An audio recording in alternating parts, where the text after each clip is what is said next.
आज हम कर्मयोग के विषय में विस्तार से जानने वाले हैं। कर्मयोग क्या है, कर्मयोग का मूल सिद्धांत कौन सा है, कर्म के कितने प्रकार है, कर्म के भेद कौन कौन से हैं। कर्म शब्द क्रू धातु से बना है। क्रू धातु में मन प्रत्यय लगने से कर्म शब्द की उत्पत्ति हुई है। कर्म का अर्थ है क्रिया, व्यापार आदि। जिस कर्म में कर्ता की क्रिया का फल निहित होता है वही कर्म है। कर्म करना मनुष्य की स्वाभाविक प्रवृत्ति है। योग का अर्थ है समत्व की प्राप्ति। सिद्धि और असिद्धि, सफलता और विफलता में समभाव रखना ही समत्व कहलाता है। योग का एक अन्य अर्थ भी है कर्मों का कुशलता से संपादन करना। इसका अर्थ ये है कि कर्म इस प्रकार से करना है कि वह बंधन उत्पन्न ना कर सके। अब प्रश्न ये उठता है कि कौन से कर्म बंधन उत्पन्न करते हैं और कौन से कर्म बंधन उत्पन्न नहीं करते हैं। सकाम कर्म बंधन उत्पन्न करते हैं और निष्काम कर्म बंधन उत्पन्न नहीं करते हैं। सकाम कर्म जब किसी कर्म को फल की आशा से किया जाता है तब उसे सकाम कर्म कहते हैं। निष्काम कर्म जब किसी कर्म को बिना किसी फल की आशा से किया जाता है उसी को निष्काम कर्म कहते हैं। कर्मयोग क्या है? कर्म फल तथा आसक्ति से रहित होकर ईश्वर के लिए ही निरंतर कर्म करते रहना ही वास्तविक रूप से कर्मयोग कहलाता है। और इसका अनुसरण करने से मनुष्य को अभ्युदय और निश्रेयस की प्राप्ति होती है। मनुष्य एक क्षण मात्र भी कर्म किए बिना नहीं रह सकता। सभी अज्ञानी जीव प्रकृति से उत्पन्न सत्व, रज और तम इन तीनों गुणों से नियंत्रित होकर परवश हुए कर्मों में प्रवृत्त किए जाते हैं। मनुष्य को न चाहते हुए भी कुछ ना कुछ कर्म करने ही पड़ते हैं, क्योंकि उसके बिना उसके शरीर का कोई निर्वाह संभव ही नहीं है और यही कर्म बंधन के कारण होते हैं। कर्मों में आसक्ति रहने के कारण कई प्रकार के संस्कार उत्पन्न होते हैं और इन्हीं संस्कारों के कारण मनुष्य पाप पुण्य और जीवन मरण के चक्र में फंसा रहता है। किंतु अगर आप ये कर्म अनासक्त भाव से करते हैं तो यह कर्म मोक्ष प्राप्ति का मार्ग बन सकते हैं। अज्ञानी मनुष्य फल प्राप्ति की आकांक्षा से कर्म करता है, किंतु आत्मज्ञानी मनुष्य लोक संग्रह के लिए आसक्ति रहित होकर कर्म करता है। इसीलिए आत्मज्ञान से संपन्न व्यक्ति ही वास्तविक रूप में कर्मयोगी कहलाता है। अब हम जानेंगे कि कर्म और कार्य के बीच क्या भेद होते हैं। कर्म का बंधन निर्मित होता है, किंतु कार्य का बंधन निर्मित नहीं होता है। सभी कर्म कार्य होते हैं, किंतु सभी कार्य कर्म नहीं होते। कर्म उसे कहते हैं जिसके साथ किसी फल की आशा जुड़ी हो। मनुष्य जब भी सुख संसाधन की, अधिकार की, धन वैभव की, संपत्ति की, मान सम्मान की, प्रशंसा की आशा रखकर कोई भी कार्य करता है तो उस कार्य के फल से बंध जाता है और इसी कारण से उसे बार बार जन्म लेना पड़ता है। वास्तव में मनुष्य को कोई कर्म बांधता ही नहीं है, बल्कि उस कर्म से जुड़ी उसकी आशाएं, अपेक्षाएं उसे बांधती हैं। कार्य उसे कहते हैं जिसके साथ फल की कोई भी आशा या अपेक्षा जुड़ी नहीं होती है। इसे एक उदाहरण से हम समझते हैं। यदि आप विवाह करना चाहते हैं तो वैवाहिक जीवन में आपको सुख, शांति, प्रेम, आनंद की प्राप्ति की आशा या अपेक्षा होती है। अगर वैवाहिक जीवन में आपको इसके विपरीत परिणाम प्राप्त हुए तो आपको इसका अत्यंत दुख होगा, और वो दुख आपसे गलत व्यवहार करवाएगा, लड़ाई झगड़े करवाएगा, और उसका पाप आपको बांधेगा। और यदि आपको अपने वैवाहिक जीवन में प्रेम, सुख, शांति और आनंद प्राप्त हो गया, तो आपका अहंकार बढ़ेगा, और वो अहंकार आपको दुष्कर्म करने के लिए प्रेरित करेगा। आप दूसरों के वैवाहिक जीवन को तुच्छ मानने लगेंगे, उनके अंदर के दोष ढूंढेंगे, उनकी भावनाओं की हीनता को प्रदर्शित करने लगेंगे, और उसका पाप आपको बांध लेगा। तो विचार कीजिए, यदि आपको अपने वैवाहिक जीवन के सफलता की कोई आसक्ति ही ना हो और असफलता का कोई भय ही ना हो, तो आपका वैवाहिक जीवन से क्या नाता होगा? आपको वैवाहिक जीवन से सुख प्राप्त होगा या दुख प्राप्त होगा? गंभीरता से विचार कीजिए। ना सुख प्राप्त होगा, ना ही दुख प्राप्त होगा, अर्थात आपका सुख या दुख, प्रेम या द्वेष, शांति या अशांति, आनंद या निराशा, अहंकार या प्रतिहंकार आदि विवाह या वैवाहिक जीवन के कारण नहीं है। विवाह या वैवाहिक जीवन के साथ आपने जो आशाएं और अपेक्षाएं बांध रखी है, उसके कारण है। विवाह या परिवार कभी भी दुख और क्लेश का कारण नहीं होते हैं।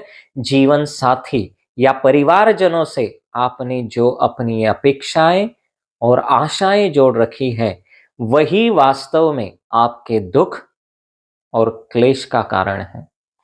अनवांछित कामनाओं के कारण ही विवाह या परिवार दुख, कष्ट, झगड़े, तिरस्कार, हताशा, निराशा, संशय, अशांति, तनाव, अहंकार आदि का कारण बन गए हैं। विवाह करना या परिवार बनाना निष्काम कर्म है। सुख, दुख, प्रेम, द्वेष, शांति, अशांति, आनंद, निराशा, अहंकार, प्रति अहंकार, संयोग, वियोग, लाभ, हानि, जय, पराजय, सफलता, असफलता, इन सब का विचार किए बिना यदि आप इन सब को समान मानकर विवाह करते हैं या अपना परिवार बनाते हैं, तो आप हमेशा साक्षी बनकर जिएंगे, और इसी को कर्मयोग कहते हैं। कर्मयोगी फल की आशा का त्याग करता है, किंतु कर्मों का त्याग कभी नहीं करता। कर्मयोगी संसार में रहकर सन्यासी की भांति अपने सारे कार्य करता है, किंतु उनमें जरा भी लिप्त नहीं होता। जो कर्मयोगी अपने परिवार से, अपने रिश्तेदारों से, अपनी प्रजा से कोई आशा या अपेक्षा नहीं रखता है, उस कर्मयोगी को संन्यास का लाभ होता है, किंतु समाज को वो संसारी की भांति लाभ देता है।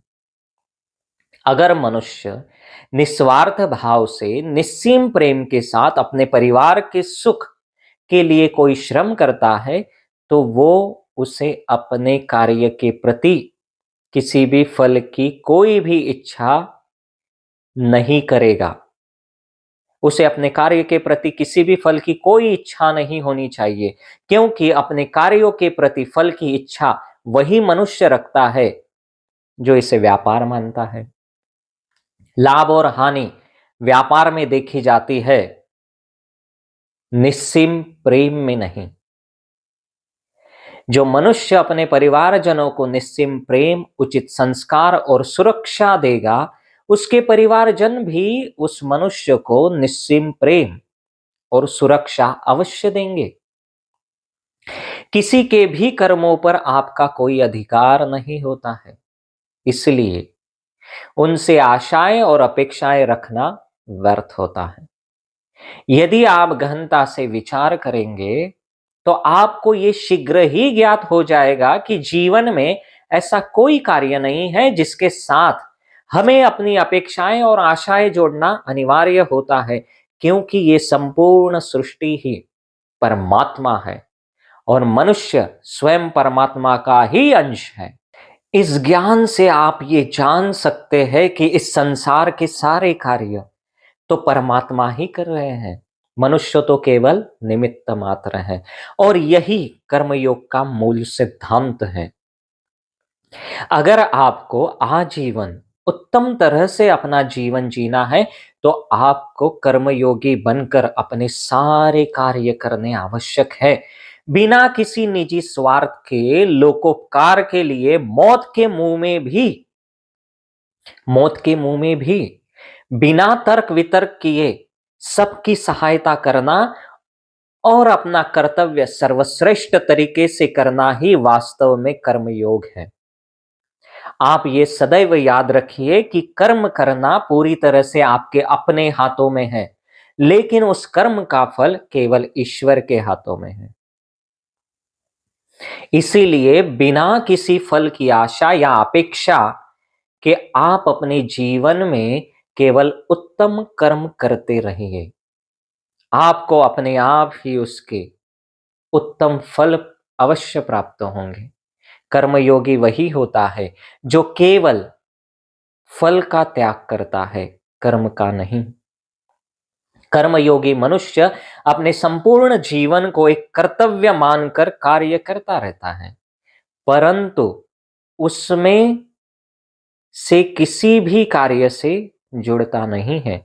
सबसे महत्वपूर्ण बात तो यह है कि जो मनुष्य अपने किसी भी कार्यों से कोई भी आशाएं, अपेक्षा या इच्छाएं नहीं रखता, उसी के सारे कार्य अपने आप पूर्ण होते हैं। कर्मयोगी अपने कर्म इसलिए करता रहता है क्योंकि उसका वही स्वभाव होता है। उसे लगता है कि कर्म करना बहुत अच्छा होता है, इसके अलावा उसका कोई और उद्देश्य ही नहीं होता है। इस संसार में कर्मयोगी की भूमिका एक दाता की होती है। वह कभी कुछ पाना नहीं चाहता, वह केवल देना चाहता है। वह बदले में कुछ भी नहीं मांगता है, और इसीलिए कर्मयोगी कभी दुख की चपेट में नहीं फंसता है। जब भी आप स्वयं को दुख की चपेट में या चंगुल में फंसे पाए तो आपको यह समझ लेना चाहिए कि यह आपकी आशा, अपेक्षा या आसक्ति की ही प्रतिक्रिया का परिणाम है। सफलता और असफलता इन दोनों स्थितियों में जिसका मन एक समान होता है, वो मिथ्या बंधनों से मुक्त होकर अपनी बुद्धि को परमात्मा में स्थिर करके कर्म करता है, वही सच्चा कर्मयोगी होता है। जो मनुष्य अपने सारे कार्यों को परमात्मा के चरणों में समर्पित कर देता है, वही मनुष्य वास्तव में कर्मयोगी बन जाता है। कर्मयोग से मनुष्य अपने जीवन के सारे बंधनों से छूट जाता है, सारे पापों से मुक्त हो जाता है, जन्म जन्मांतर के फेरों से छूटकर मोक्ष प्राप्त कर लेता है। गृहस्थ और कर्मठ लोगों के लिए कर्मयोग सबसे अधिक उपयुक्त योग है। जीवन के लिए, समाज के लिए, देश के लिए, विश्व के कल्याण के लिए कर्म करना अति आवश्यक है। कर्मयोगी मनुष्य को अपने जीवन में सफलता, प्रेम, सुख, शांति, समाधान और आनंद तो अपने आप ही प्राप्त हो जाते हैं। उसे उसके लिए प्रयास करने की आवश्यकता नहीं होती है। शास्त्रों के अनुसार कर्मों के 3 प्रकार बताए गए हैं: कर्म, अकर्म, विकर्म। कर्म, शास्त्रों के अनुकूल, वेदों के अनुकूल जो कर्म किए जाते हैं उन्हें कर्म कहते हैं। अकर्म, कर्म का अभाव अर्थात तृष्णि भाव को ही अकर्म कहते हैं। विकर्म, अर्थात ऐसे कर्म जो पूरी तरह से निषिद्ध या पाप स्वरूप होते हैं, उन्हें ही विकर्म कहते हैं। योग सूत्र के अनुसार कर्म के 4 भेद बताए गए हैं: शुक्ल कर्म, कृष्ण कर्म, शुक्ल कृष्ण कर्म तथा अशुक्ल कृष्ण कर्म। शुक्ल कर्म मतलब ऐसे कर्म जो सर्वश्रेष्ठ है, अर्थात वेदों के बताए अनुसार जो कर्म किए जाते हैं उन्हें शुक्ल कर्म कहते हैं। शुक्ल कर्मों से सुख तथा स्वर्ग लोक की प्राप्ति होती है। कृष्ण कर्म मतलब ऐसे कर्म जो पूर्णतः पाप कर्म है, पाप स्वरूप कर्म है, उन्हें ही कृष्ण कर्म कहा जाता है। अर्थात शास्त्र विरुद्ध किए जाने वाले पाप कर्मों को ही कृष्ण कर्म कहा जाता है। इन कृष्ण कर्मों से दुख तथा नरक की प्राप्ति होती है तथा कृष्ण कर्मों के फलों को जन्म जन्मांतर तक भोगना पड़ता है। शुक्ल कृष्ण कर्म मतलब ऐसे कर्म जो पाप एवं पुण्य दोनों के मिश्रण होते हैं, उन्हें शुक्ल कृष्ण कर्म कहते हैं। शुक्ल कृष्ण कर्म से मनुष्य को पुनः जन्म की प्राप्ति होती है। अशुक्ल कृष्ण कर्म मतलब ऐसे कर्म जो न तो पाप कर्म होते हैं, न ही पुण्य कर्म होते हैं, और न ही पाप और पुण्य मिश्रित कर्म होते हैं। यह सबसे भिन्न कर्म होते हैं और इन्हीं कर्मों को निष्काम कर्म कहते हैं, क्योंकि ये कर्म किसी भी आशा, अपेक्षा या कामना से नहीं किए जाते। अशुक्ल कृष्ण कर्मों को करने से मनुष्य के अंतःकरण की शुद्धि हो जाती है। मनुष्य का अंतःकरण शुद्ध, पवित्र तथा दर्पण के भांति स्वच्छ छवि वाला निर्मल बन जाता है। शीघ्र ही ऐसे मनुष्य या साधक को वास्तविक तत्व के ज्ञान की मतलब आत्मा के ज्ञान की प्राप्ति हो जाती है तथा अंत में उसे कैवल्य की प्राप्ति होती है। वेदांत के अनुसार 3 प्रकार के कर्मों के भेद बताए गए हैं: संचित कर्म, प्रारब्ध कर्म, क्रियमाण कर्म। संचित कर्म का अर्थ होता है कि पूर्व जन्मों में आपने जो अनेकों शरीर धारण किए हुए थे, उन शरीरों में रहकर आपने जो कर्म किए थे वे सारे संचित कर्म कहलाते हैं। आपके जन्म जन्मांतरों के संस्कार चित्त में संचित होकर पड़े रहते हैं। उन्हीं कर्म संस्कारों के समूहों को संचित कर्म कहा जाता है। प्रारब्ध कर्म प्रारब्ध कर्म ऐसे कर्म होते हैं जो संचित कर्मों में अति प्रबल होते हैं। ये कर्म इतने बलवान होते हैं कि इन कर्मों का फल भोगने के लिए आपको अगला जन्म लेना पड़ता है। यह तो निश्चित है कि आपके सुख या दुख की उत्पत्ति प्रारब्ध कर्म के अनुसार ही होती है। क्रियमाण कर्म इन कर्मों को आगामी कर्म के नाम से भी जाना जाता है। आगामी अर्थात आगे किए जाने वाले कर्म। मनुष्यों ने जिन कर्मों का आरंभ अभी तक नहीं किया है, उन्हीं कर्मों को आगामी कर्म कहते हैं, जो आपको भविष्य के फल प्रदान करते हैं। क्रियमाण कर्म मनुष्य के पूर्णतः अधीन होते हैं।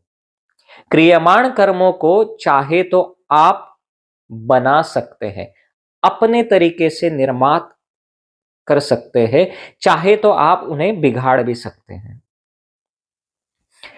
इनके अलावा कर्म के मुख्य 2 प्रकार होते हैं: विहित कर्म, निषिद्ध कर्म। विहित कर्म अर्थात अच्छे कर्म, सुकृत कर्म। विहित कर्म के भी 4 प्रकार हैं: नित्य कर्म, नैमित्तिक कर्म, काम्य कर्म, प्रायश्चित कर्म। नित्य कर्म नित्य कर्म का अर्थ है प्रतिदिन किए जाने वाले कर्म, जैसे पूजा, अर्चन, संध्या, वंदना इत्यादि। नैमित्तिक कर्म जो कर्म किसी प्रयोजन के लिए किए जाते हैं, उदाहरणार्थ किसी त्योहार या पर्व पर अनुष्ठान, किसी की मृत्यु हो जाने पर श्राद्ध, तर्पण इत्यादि, पुत्र के जन्म हो जाने पर जात कर्म, बड़े हो जाने पर यज्ञोपवीत इत्यादि कर्म। काम्य कर्म ऐसे कर्म जो किसी कामना या किसी प्रयोजन के लिए किए जाते हैं, जैसे नौकरी प्राप्ति के लिए, स्वर्ण की प्राप्ति के लिए, स्त्री की प्राप्ति के लिए, धन की प्राप्ति के लिए, पुत्र की प्राप्ति के लिए, प्रिय वस्तुओं की प्राप्ति के लिए, एवं वर्षा को रोकने के लिए यज्ञ, अकाल पड़ने पर वर्षा करने के लिए हवन या अनुष्ठान, पुण्य फल की प्राप्ति की इच्छा के लिए दान, एवं रोग संकट आदि की निवृत्ति के लिए किए जाने वाले कर्मों को ही काम्य कर्म कहते हैं। प्रायश्चित कर्म यदि किसी व्यक्ति से कोई भी अनैतिक काम या पाप कर्म हो जाए तो उन कर्मों का प्रायश्चित करने के लिए जो कर्म किए जाते हैं उन्हीं को प्रायश्चित कर्म कहते हैं। तथा जन्म जन्मांतरों के पापों का क्षय करने के लिए जो तपश्चर्या आदि कर्म किए जाते हैं उन्हीं को प्रायश्चित कर्म कहते हैं। अगला है निषिद्ध कर्म।